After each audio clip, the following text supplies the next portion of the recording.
ఆదాయానికి మించిన ఆస్తుల కేసులో జయలలితకు శిక్ష ఖరారైంది. 4 ఏళ్ల జైలు శిక్ష విధిస్తూ కోర్టు తీర్పు చెప్పింది. బెంగళూరులోని పరప్పన అగ్రహార జైల్లో ఏర్పాటు చేసిన ప్రత్యేక కోర్టు జయలలితతో పాటు ఇతర నిందితులకు కూడా 4 ఏళ్ల చొప్పున జైలు శిక్ష విధించింది. అలాగే నిందితులందరికీ 100 కోట్ల రూపాయల జరిమానా విధించింది. దోషిగా తేలటంతో జయలలిత సీఎం పదవితో పాటు ఎమ్మెల్యే పదవికి కూడా రాజీనామా చేయనున్నట్టు సమాచారం. మరోవైపు మరో 6 ఏళ్ల పాటు జయలలిత రాజకీయాలకు దూరం కానున్నారు.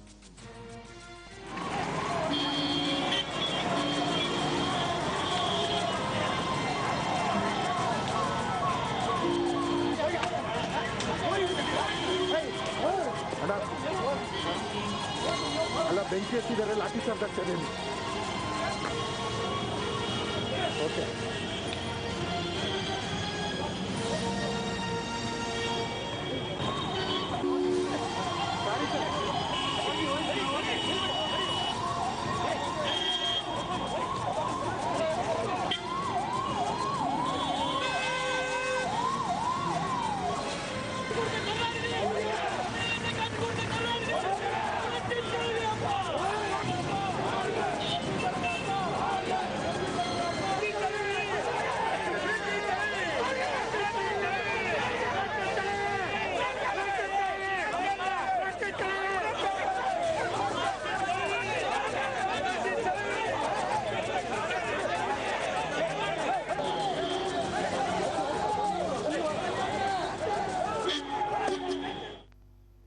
తీర్పు అనంతరం తమిళనాడులో ఎటువంటి పరిస్థితులు మరిన్ని వివరాలు అందించేందుకు మా ప్రతినిధి వసుంధర సిద్ధంగా ఉన్నారు.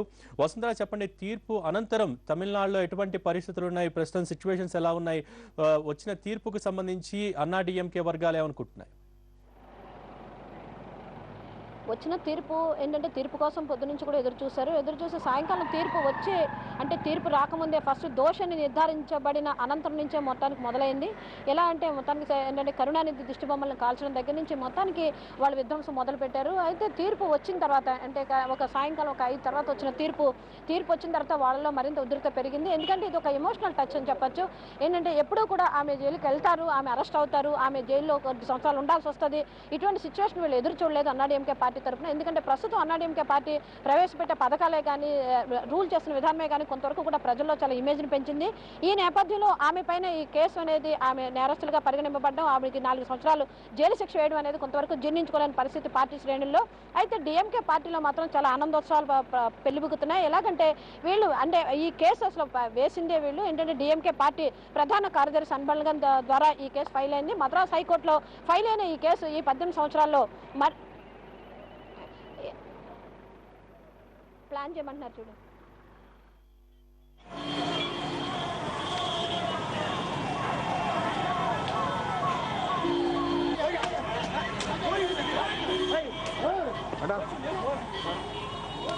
అలా బెంచ్ చేసి లాఠీ చార్జ్ చర్యలు ఓకే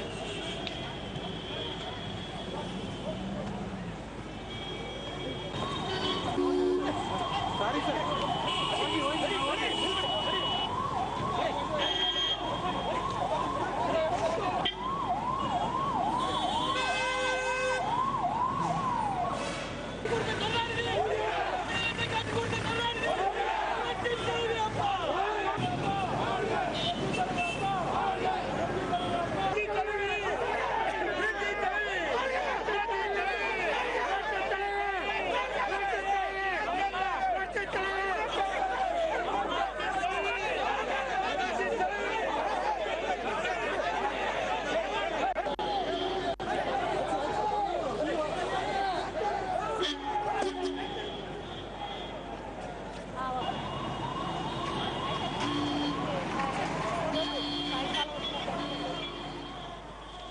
ఈరోజు సాయంకాలం వచ్చిన జడ్జిమెంట్ ప్రకారం ఏంటంటే ప్రస్తుతానికి డిఎంకే శ్రేణిలో చాలా ఆనందోత్సవాలు పెళ్లిబుకుతున్నాయి.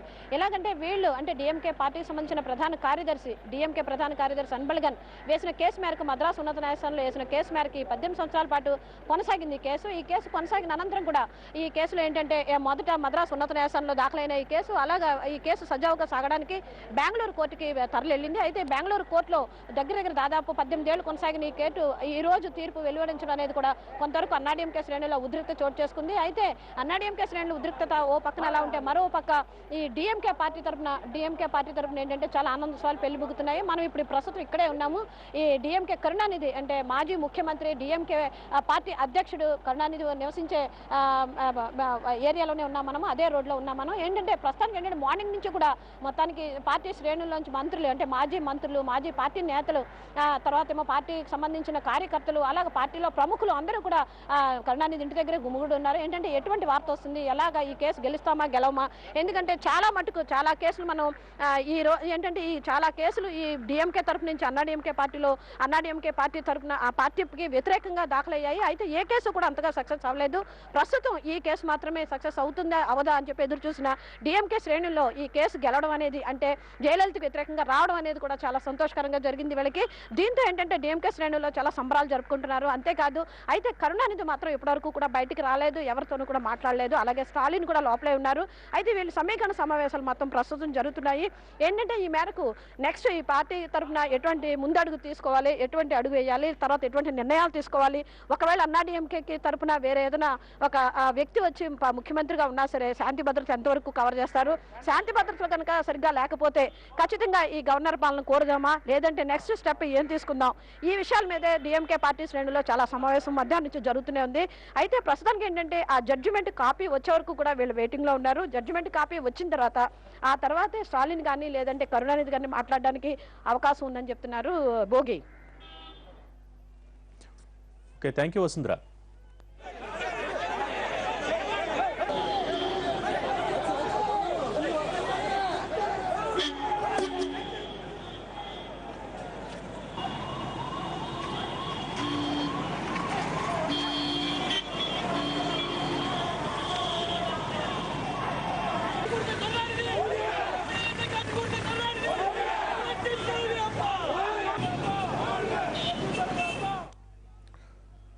బులెటిన్లో షార్ట్ బ్రేక్